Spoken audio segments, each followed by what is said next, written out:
Endgame.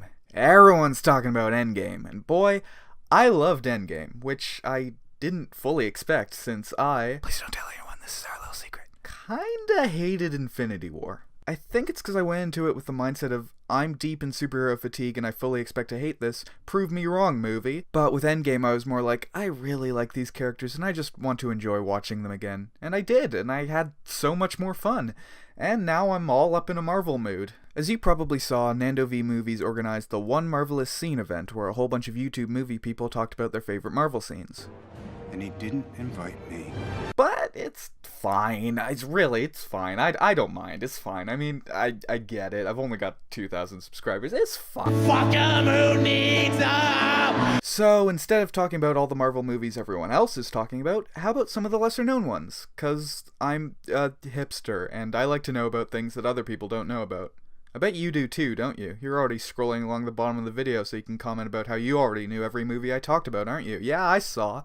Thought we wouldn't notice, but we did. So, here are, in no particular order, my top 5 Marvel movies you've probably never seen.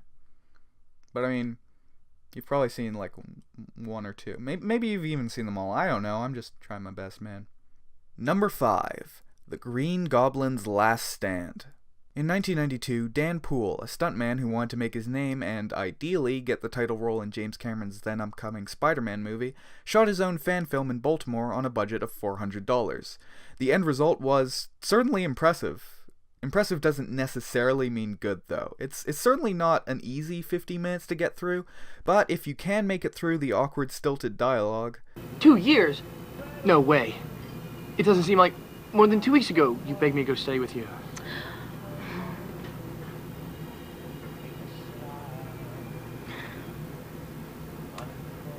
I'm sorry I'm late, please forgive me, I love you. Then you get to see stuff like this.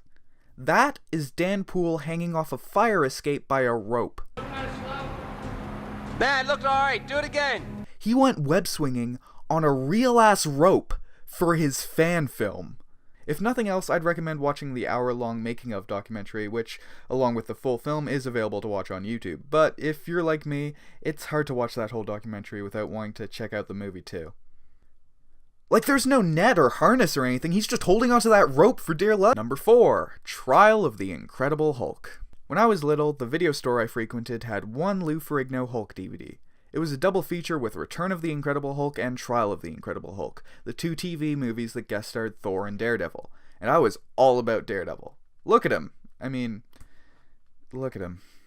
Maybe you don't see it, but I saw it. Daredevil was cool.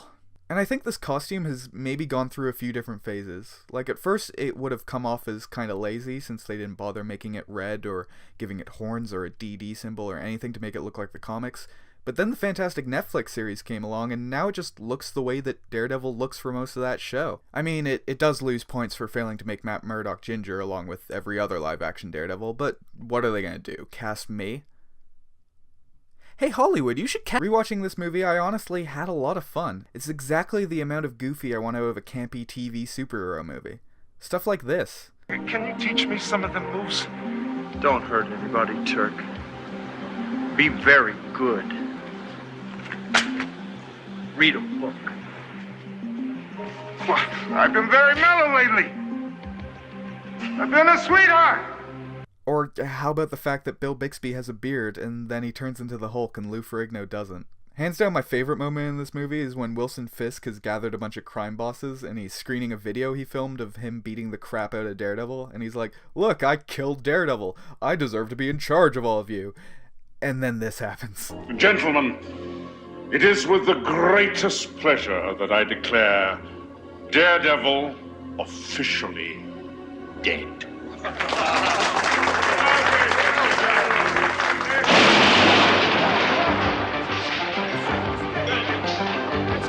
Intermission. It's so good. I love it. I love it so much. It's not perfect, of course. I mean, even if you're down with all the cheesy antics, there's a whole damsel in distress side of the plot that certainly didn't age very well. But Daredevil in particular has a lot of really fun writing. You see this bandage? That's what I get. Oh, I'm sorry. I'm sure it's a fine bandage. May I sit? Number 3. The Wolverine. Alright, probably the most well-known movie on this list, but still one that a lot of people haven't seen just because it's so written off. Ah, whatever, it's the Wolverine, who cares, it's just another one of the bad X-Men movies. But I was super into this movie when it first came out. It's set in Japan, and that's super cool since you don't get a whole lot of variety in setting in most superhero movies.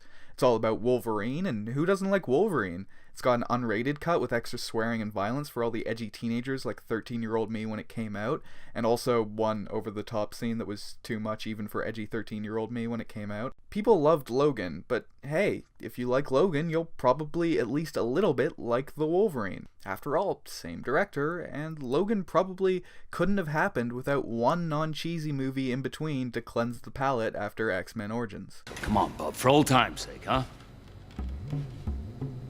Did you just call me Blob? Number 2.